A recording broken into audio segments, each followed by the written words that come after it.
नमस्कार, यो एभिन्यूज खबरको संकेत हो। तपाई अहिले एभिन्यूज एट 7 मा हुनुहुन्छ। म सुभाष नेपाल। प्रारम्भमा मूल खबर।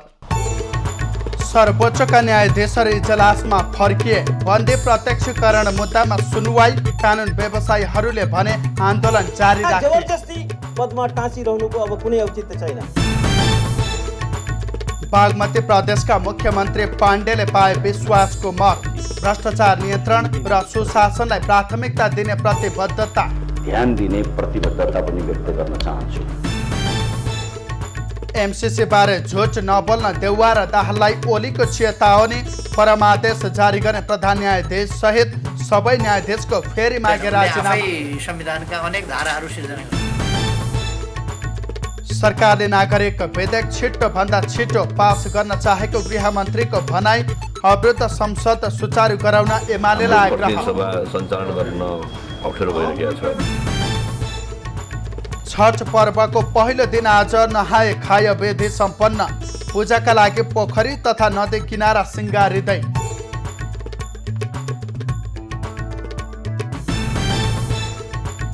भारतको छत्तीसगढमा एक प्रहरी जवानद्वारा सहकर्मीमाथि अन्धाधुन्द गोली प्रहार।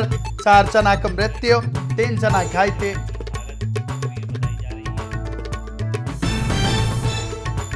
र प्रथम high altitude mountain bike challenge प्रतियोगिता मङ्सिरको तेस्रो साता हुने। पुरुषतर्फ 3 विधामा प्रतिस्पर्धा।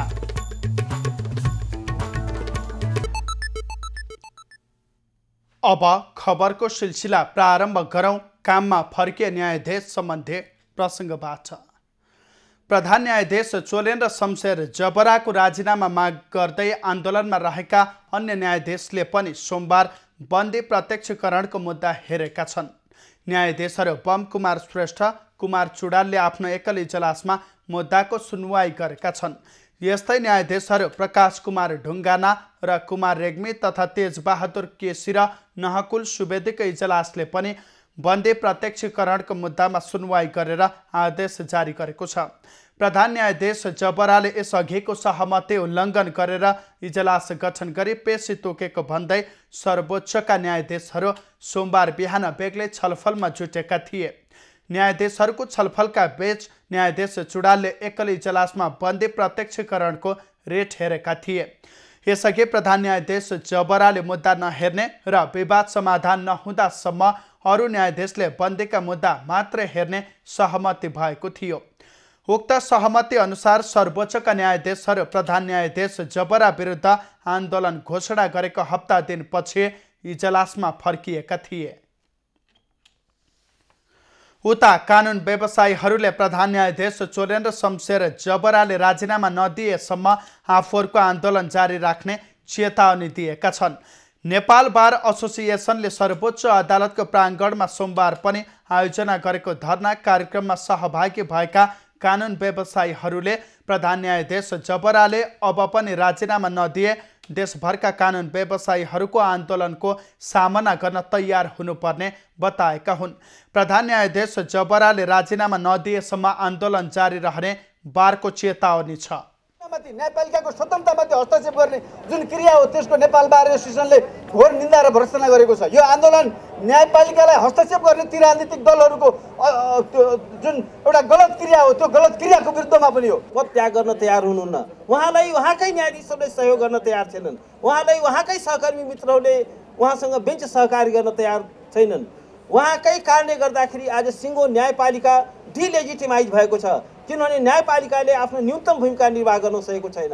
उहाँको लिडरसिप फेड भइसकेपछि, असफल भइसकेपछि उहाँ जबरजस्ती पदमा टाँसिरहनुको अब कुनै औचित्य छैन।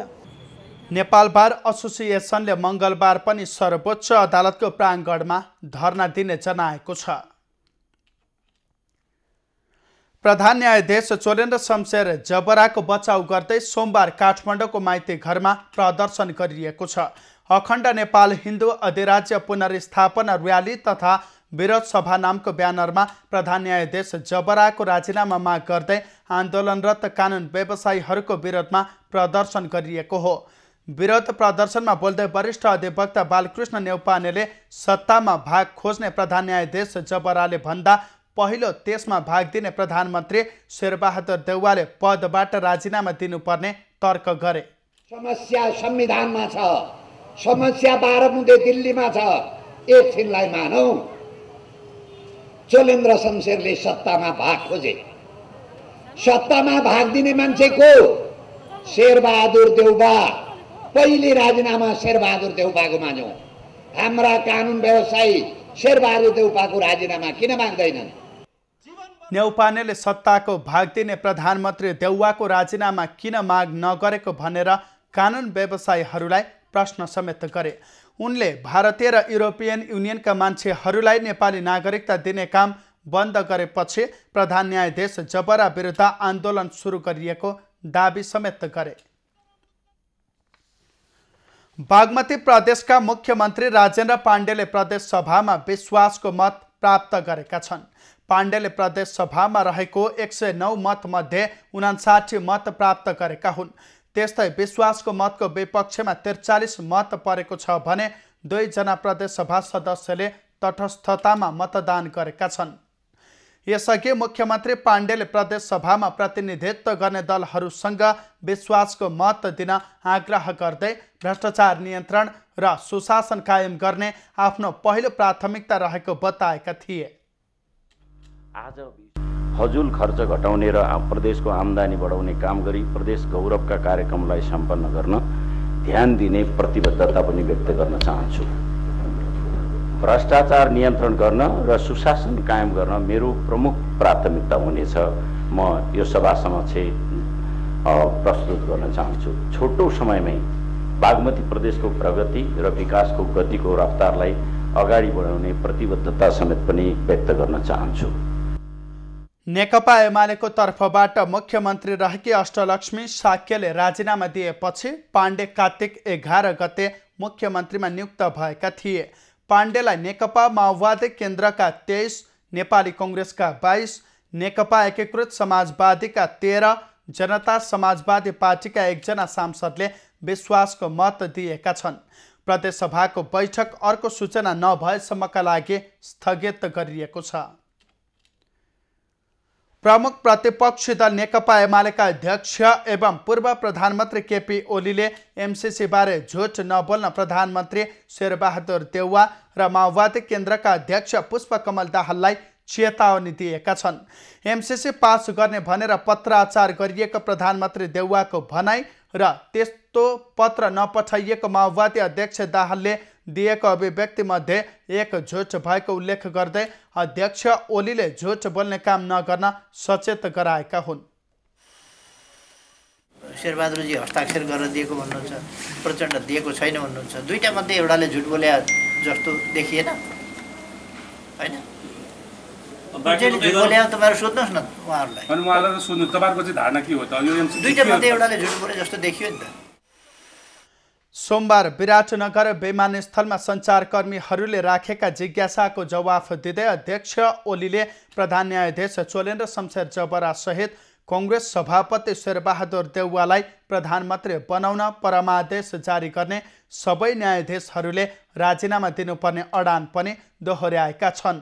उनले प्रधान न्यायाधीश जबरा सहित सबै न्यायाधीशहरूले संविधानको पालना नगरेको आरोप लगाए। संविधानको परिवर्तनकारी अथवा संविधान संशोधन गर्ने अथवा संविधान हेरफेर गर्ने होइन, संविधानको व्याख्यासम्म गर्न सक्ने हो। व्याख्या गरेन, उनले आफै संविधानका अनेक धाराहरू सिर्जना गरे। अध्यक्ष ओलीले संविधान परिवर्तन गर्ने र हेरफेर गर्ने काम अदालतको नभएको पनि स्मरण गराएका छन्। गृहमन्त्री बालकृष्ण खाँडले सरकारले न्यायालयभित्र देखिएको विवाद छिट्टोभन्दा छिट्टो समाधान होस् भन्ने चाहेको बताएका छन्।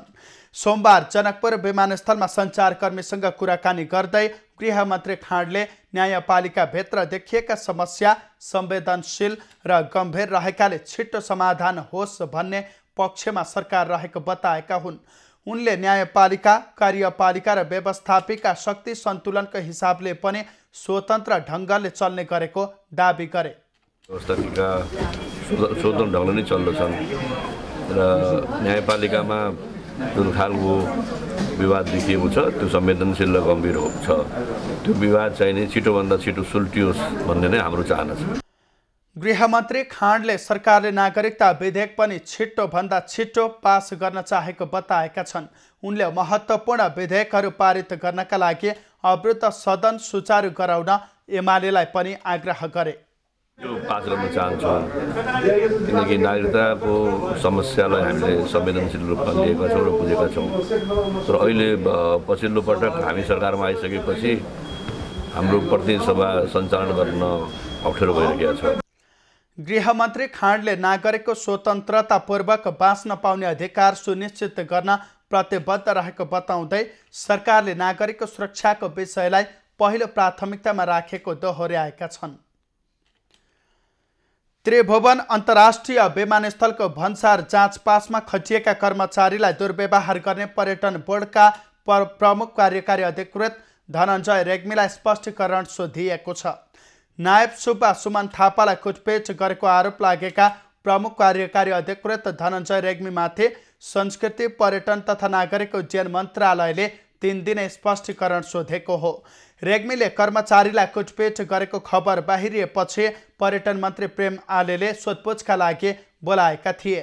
सो क्रममा रेग्मीले घटनाबारे जानकारी गराएका थिए। शनिबार 9 बजे रेग्मीले विदेशबाट फर्किँदा त्रिभुवन अन्तर्राष्ट्रिय विमानस्थलको भन्सार कार्यालयमा कर्मचारीलाई दुर्व्यवहार गरेका थिए। उनले नियम विपरीत 6वटा रक्सीका बोतल ल्याएका थिए। ड्युटी फ्रीबाट रक्सी तोके भन्दा धेरै ल्याएको भेटिएपछि विमानस्थलमा कार्यरत भन्सारका नायब सुब्बा सुमन थापाले रोकेका थिए। रक्सी पिएका रेग्मीले थापालाई झापड समेत हानेका थिए। भन्सार ऐन अनुसार विदेशबाट फर्किनेले प्रति व्यक्ति 1 लिटर मदिरा ल्याउन पाउने नियम रहेको छ। स्थानीय विकास प्रशिक्षण प्रतिष्ठान परिषदका कर्मचारीले कार्यकारी निर्देशकको राजीनामाको माग गर्दै तालाबन्दी गरेका छन्। सोमबार ललितपुरको जाउलाखेल स्थित परिषदमा कर्मचारीहरूले कार्यकारी निर्देशक पेतकुमार श्रेष्ठको राजीनामाको माग गर्दै कार्यकक्षमा तालाबन्दी गरेका हुन्। कर्मचारीहरूले आफूहरूको सम्मानजनक व्यवस्थापन, संस्थाको संस्थागत सुदृढीकरण नभएका कारण बाध्य भएर तालाबन्दी गर्नु परेको बताएका छन्। उनीहरूले कार्यकारी निर्देशकलाई बारम्बार यस विषयमा अवगत गराए पनि चासो नदिएको आरोप लगाएका छन्। कल्पना गरेको भन्दा पनि उहाँले पृथक ढङ्गले प्रस्तुत भएपछि हामी अत्यन्तै खुसी भएका थियौँ। पक्कै पनि अब प्रतिष्ठान राम्रो हुन्छ भन्ने लागेको थियो। तैपनि आजसम्म पनि मागको सम्बोधन हुन सक्यो। हामी तालाबन्दी गरेका छौँ। अबको हाम्रो माग भनेको लिखितको रूपमा यो संस्थालाई एउटा गति दिने खालको नेतृत्व नआउँदाको दिनसम्म अब हामी कुनै पनि वार्तामा कुनै पनि सहमति हामी अब स्वीकार्दैनौँ। कर्मचारीहरूले कार्यकारी निर्देशकले कर्मचारीको क्षमता र विश्वास गुमाइसकेकाले राजीनामा दिनुपर्ने माग राखेका छन्।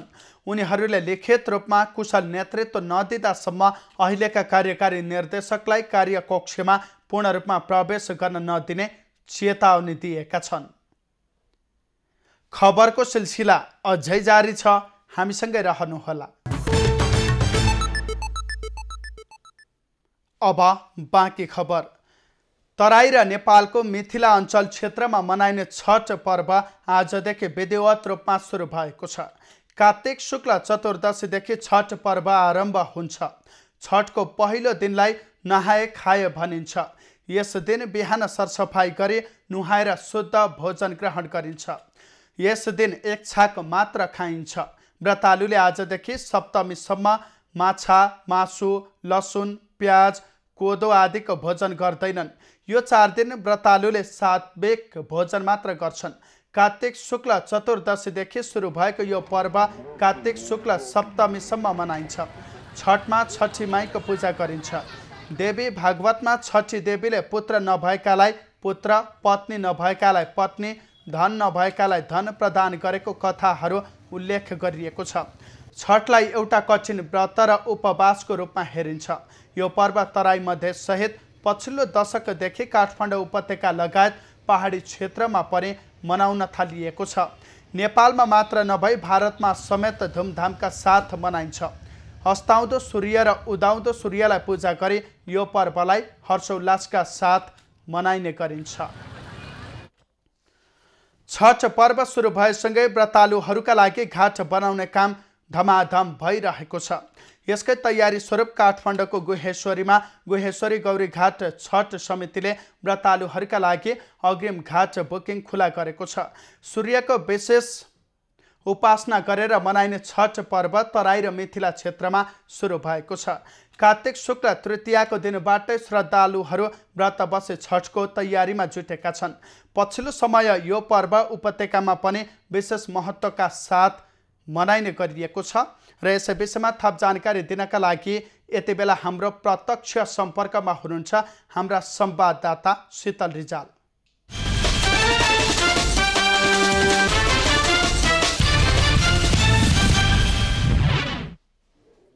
शीतल, छठ पर्व सुरु भएसँगै चाहिँ रौनकहरू देख्न सकिन्छ। यति बेला तपाईँ काठमाडौँको गुहेश्वरीमा हुनुहुन्छ, त्यहाँको चहल पहल कस्तो छ, रौनक कस्तो छ, जानकारी गराउनुहोस्।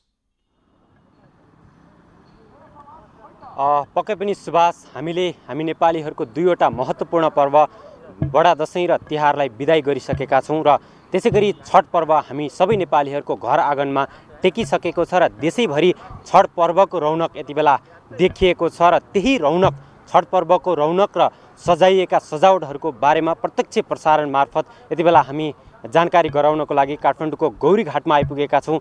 यहाँ मेरो पृष्ठभूमिमा तपाईँहरूले देख्न सक्नुहुन्छ यति बेला गौरीघाटमा विभिन्न झिलिमिली बत्तीहरूले सजाइएको छ।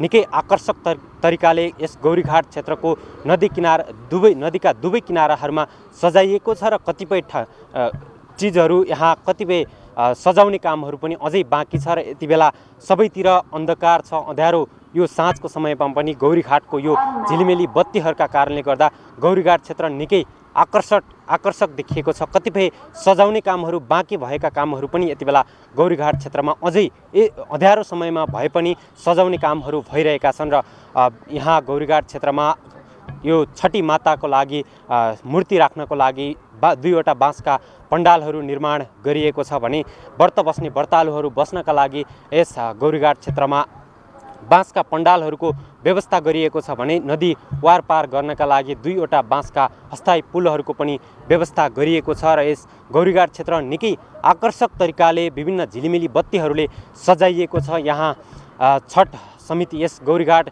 छठ पूजा समितिको लागि यहाँ घाटको अग्रिम बुकिङ खुला गरिएको छ र त्यो अग्रिम बुकिङ खुला गरिएको छ। त्यो बुकिङ गर्नका लागि यति बेला यतिखेरको समयसम्म पनि गौरीघाट छठ पूजा समिति निकै व्यस्त देखिएको छ। यहाँ नदी सरसफाइ गरिएको छ र यहाँ छठी माताका महिमा गाइएका विभिन्न गीतहरू बजाएर यो गौरीघाट क्षेत्र निकै रमाइलो र उत्साहजनक देखिएको छ यति बेला। र यस गौरीघाट क्षेत्रमा अब के कति कामहरू सजाउने, के कति कामहरू बाँकी छन् र के कति सकिए भनेर जानकारीको लागि यस गौरीघाट छठ पूजा समितिका अध्यक्ष हामीसँग हुनुहुन्छ, हामी उहाँसँग कुराकानी गर्नेछौँ। अब यस गौरीघाट क्षेत्र यति बेला बेहुली झैँ सजिएको छ, हामीले दृश्यमा पनि देखिरहेका छौँ। यहाँ के कति कामहरू सकिएको छ र के कति काम बाँकी छ? हाम्रो 80% काम सकिसकेको छ। भोलि तपाईँको 4 बजेसम्म हाम्रो पुरा फिनिसिङ हुन्छ। यो बत्तीको डेकोरेसन, पण्डाल, यो सबै हाम्रो पुरा फिनिसिङ भइहाल्छ। 2 बजेसम्म हामीहरूको एग्रिमेन्ट भएछ, 2 बजेसम्म यो पुरा क्लियर हुन्छ। अनि त्यो भयो कि अब मूर्तिको हामीको अब भोलि होइन पर्सि बिहान मूर्तिको प्रतिमा त्यहाँ बसाल्छु। यताउता सरसफाइ, यताउता सबै काम हाम्रो 80% सकिसकेको छ। अब यहाँ घाटको अग्रिम बुकिङ खुला पनि गरिएको छ र यहाँ कतिवटा घाट छन् र कतिवटा अहिलेसम्म बुकिङ भए, कति बाँकी छ अझै? अहिले हाम्रो घाट 674वटा छ, तयारी रेडी गरेर राखेको छु। अहिलेसम्ममा 300 जति घाट अहिलेसम्म मैले बुकिङ गरिसकेको छु। अरू घाट अब भोलि पर्सितिर कति हुन्छ, अब भोलि र पर्सि थाहा हुन्छ। 2 दिन अझै बाँकी छ, टिकट बुकिङ भइरहेछ। अनि त्यही 300 जति अहिलेसम्म 300 जति घाट कटेछ। अब यो अहिले घाटको बुकिङ गर्नको लागि कति शुल्क तोकिएको छ? 1100 रुपियाँ। गत वर्ष त कोरोनाले भएन, त्योभन्दा अघिल्लो वर्षहरूमा कति थियो? 1000 रुपियाँ। 1000 रुपियाँ थियो। 76 सालमा 1000 थियो, 77मा भएन। अब यो 78मा अहिले 1100 रुपियाँ छ। हस्, धन्यवाद। यहाँलाई छठ पूजाको शुभकामना।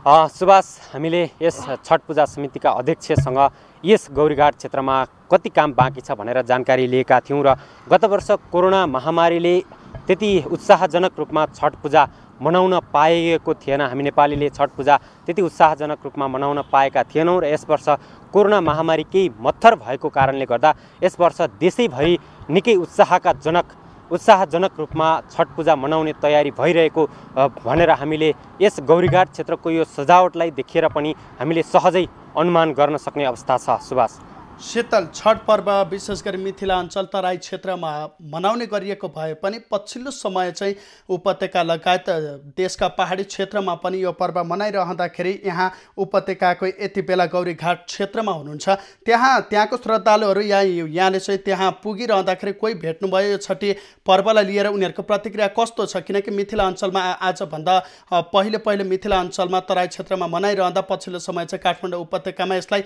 विशेष महत्त्वका साथ मनाइने गरिएको छ। त्यहाँ उपस्थित या त्यहाँ आएका यो घाटहरू बुकिङ गर्न आउनेहरूसँग यहाँले केही प्रतिक्रिया लिनुभयो? कसरी हेरेको छन्?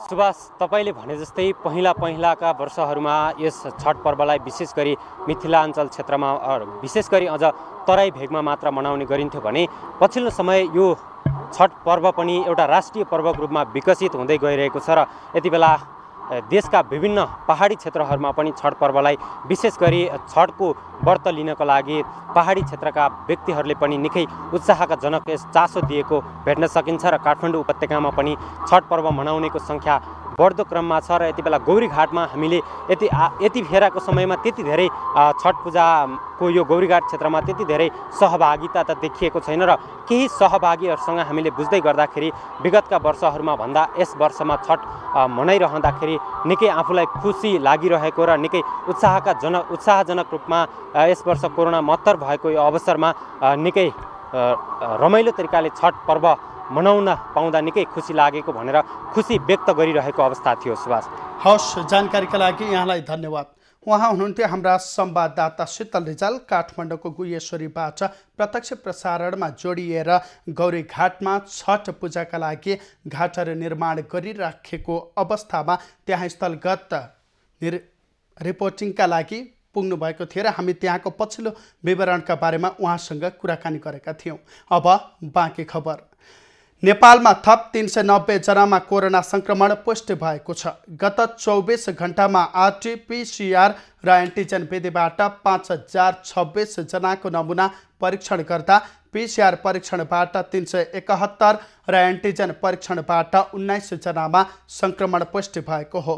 काठमाडौँ उपत्यकामा थप 152 जनामा संक्रमण पुष्टि भएको छ। स्वास्थ्य मन्त्रालयका अनुसार काठमाडौँका 117, ललितपुरका 20 तथा भक्तपुरका 15 जनामा संक्रमण पुष्टि भएको हो। हाल देशभर सक्रिय कोरोना संक्रमितको संख्या घटेर 7654 मा आइपुगेको छ। गत 24 घण्टामा 425 जना कोरोना संक्रमण मुक्त भएका छन्। कुल 7,95,822 जना संक्रमण मुक्त भएको मन्त्रालयले जनाएको छ। मन्त्रालयका अनुसार हाल देशभर 7654 जना सक्रिय संक्रमित रहेका छन्। 24 घण्टाको अवधिमा देशका विभिन्न ठाउँमा गरी 5 जना कोरोना संक्रमितको मृत्यु भएको मन्त्रालयले जनाएको छ। हालसम्म कोरोना भाइरसको संक्रमणबाट ज्यान गुमाउनेको संख्या नेपालमा 11,453 पुगेको छ। गत 24 घण्टामा 1917 जनाले कोरोना भाइरस विरुद्धको खोप लगाएका छन्। बेलायत, अमेरिका र भारतका लागि नेपाली राजदूतमा सिफारिस 3 जना विरुद्ध आगामी शुक्रबारसम्म संसदीय सुनवाई समितिमा उजुरी दिन सकिने भएको छ। संघीय संसदको संसदीय सुनवाई समितिले 8 दिन उजुरी दिने म्याद थप गरेको हो। प्रस्तावित राजदूतका विषयमा कार्तिक 18 गतेसम्ममा सूचना तथा उजुरी आह्वान भएकामा त्यसको म्याद कार्तिक 26 गतेसम्म थप गरिएको हो। कार्तिक 11 गतेको मन्त्री परिषद बैठकले बेलायतका लागि ज्ञानचन्द्र आचार्य, अमेरिकाका लागि श्रीधर खत्रे र भारतका लागि डाक्टर शङ्कर प्रसाद शर्मालाई नेपाली राजदूतमा सिफारिस गरेको थियो। समितिका अनुसार हुलाक, फोन, फ्याक्स वा इमेल मार्फत पनि उजुरी दिन सकिनेछ। सूचना वा उजुरी दिनेको नाम गोप्य रहन्छ। तीनैजना विरुद्धका उजुरीमाथि सुनवाई समितिले छानबिन गर्नेछ। समितिले अनुमोदन गरेपछि राष्ट्रपति मार्फत राजदूत नियुक्त गर्ने व्यवस्था रहेको छ। मौसम पूर्वानुमान महाशाखाले चिसो बढ्दै गएकाले सतर्क रहन आग्रह गरेको छ। महाशाखाले जाडो मौसम सुरु भएसँगै चिसो बढ्दै गएकाले सतर्क रहनुपर्ने बताएको हो। गत 10 दिनमा काठमाडौँको तापक्रम 17 डिग्रीबाट 8 डिग्री सेल्सियससम्म झरेको छ भने कार्तिक महिनामै जुम्लाको तापक्रम -1 डिग्री सेल्सियससम्म पुगेको महाशाखाले जनाएको छ। आगामी दिनमा काठमाडौँ उपत्यकाको तापक्रम घटेर माइनस वा 0 डिग्री सेल्सियससम्म पुग्ने अनुमान समेत महाशाखाले गरेको छ।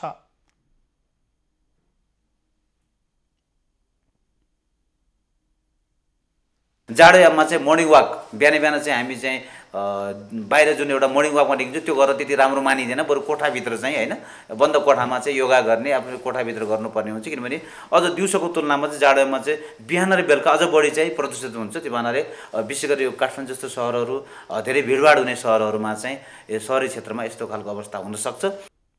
भारत र चीनमा प्रदूषण बढिरहेकाले नेपालका मुख्य सहरहरूमा पनि जाडोयाममा प्रदूषण बढ्न सक्ने पनि महाशाखाले जनाएको छ।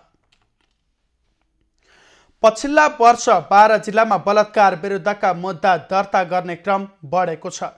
यद्यपि दूर दराजमा हुने घटना अहिले पनि मेलमिलापमा टुङ्गिँदा धेरै घटना कानुनी दायरामा आउन सकेका छैनन्।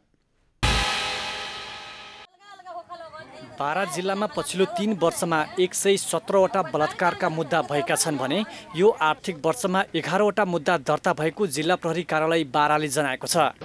76-77मा चाहिँ 44वटा मुद्दा दर्ता भएको थियो र 77-78मा 40वटा मुद्दा दर्ता भयो र यो चालु आर्थिक वर्षमा चाहिँ 11वटा मुद्दा दर्ता भएको छ। यो हेर्दाखेरि करिब कन्स्ट्यान्ट जस्तै र अलिअलि चाहिँ घटेको पनि देखिन्छ। अब यो अहिले हामीले धेरै युवाहरूले चाहिँ कार्यक्रमहरू लिएर गएका छौँ।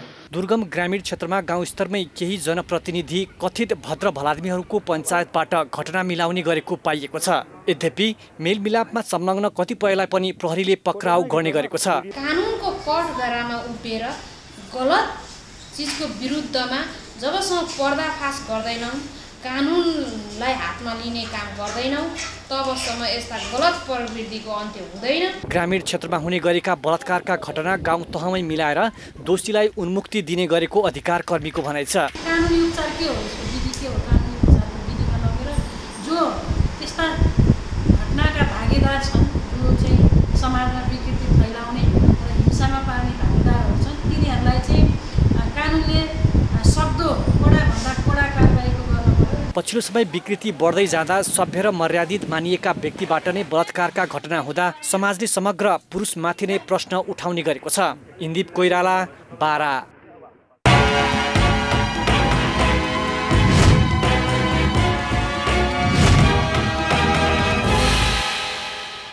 नेपाल सुनचाँदी व्यवसायी महासङ्घले यस वर्ष सुनचाँदीको व्यापार उत्साहजनक रहेको बताएको छ। विगतका 2 वर्षमा कोरोना भाइरसका कारण व्यापार हुन नसकेको भए पनि यस वर्षको चाडबाडमा अपेक्षा अनुसारकै व्यापार भएको हो।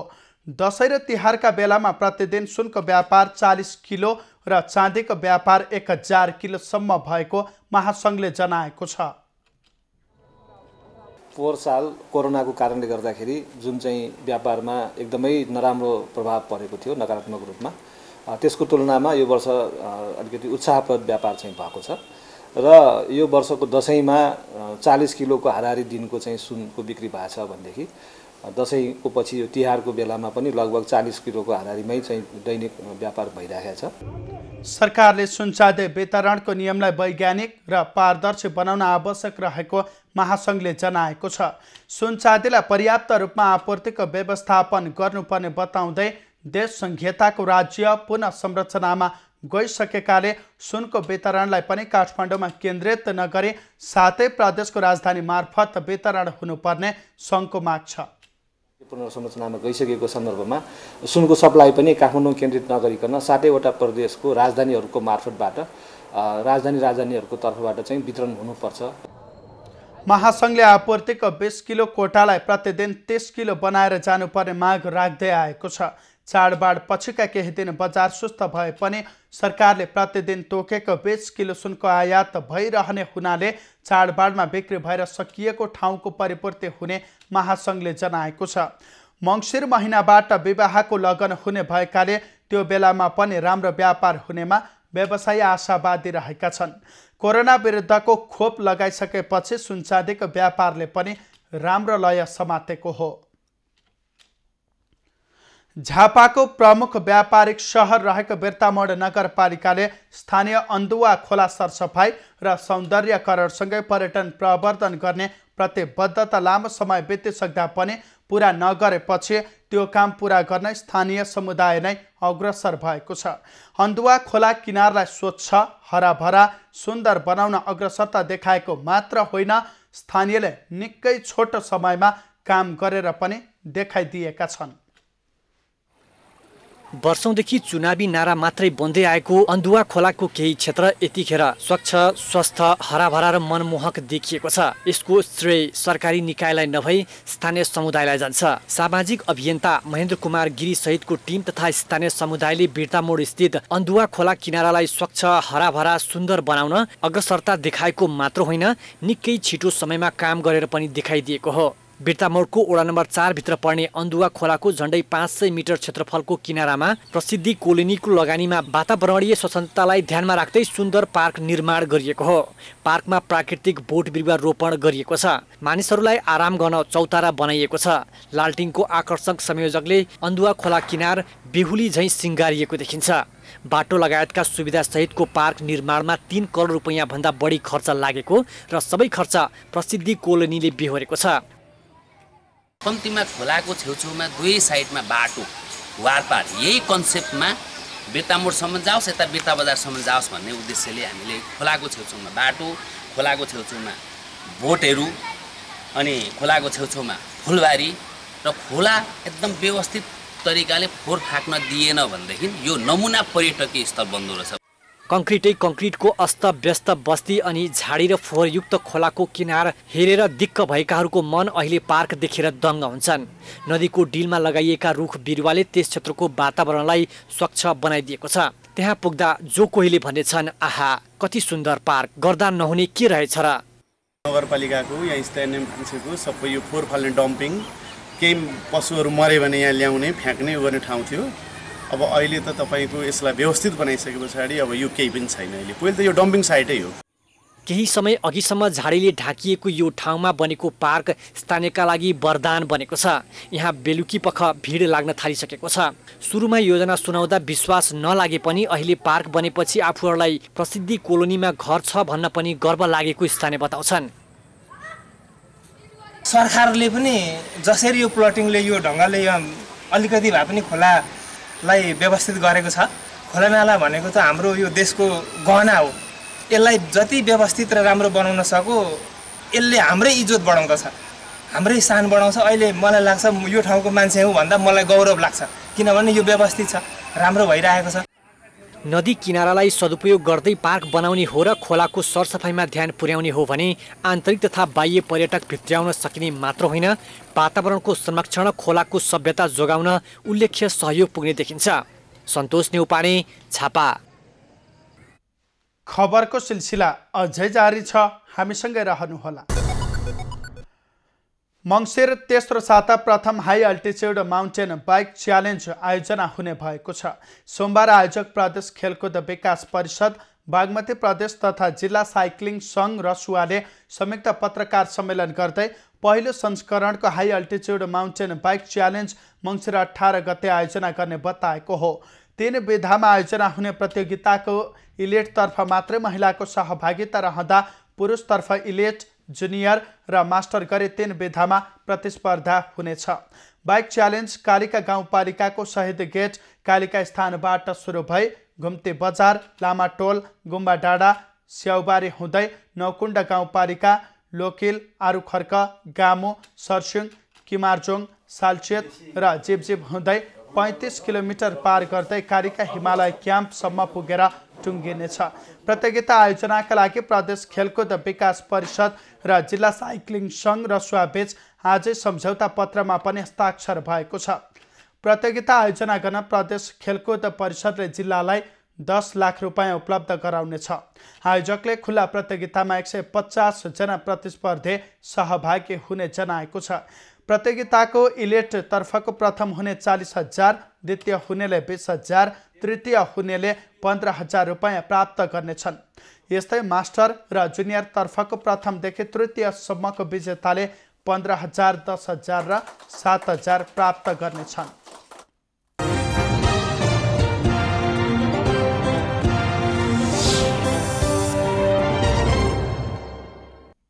नेपालमा अरब सागरमा विकसित भइरहेको निम्नचापीय प्रणालीको सामान्य प्रभाव रहेकाले पछिल्लो 24 घण्टामा देशका पहाडी तथा हिमाली भेगमा आंशिक बदली भयो भने बाँकी स्थानको मौसम सामान्यतया सफा रह्यो। आज राति गण्डकी प्रदेशका हिमाली क्षेत्रका 1-2 स्थानमा हल्का हिमपातको सम्भावना रहेको जल तथा मौसम पूर्वानुमान महाशाखाले जनाएको छ। काठमाडौँ उपत्यकाको आजको अधिकतम तापक्रम 24 डिग्री सेल्सियस र न्यूनतम तापक्रम 9 डिग्री सेल्सियस मापन गरियो। आज देशभरको मौसम कस्तो रह्यो त हेरौँ देशका विभिन्न स्थानको मौसमी अवस्था।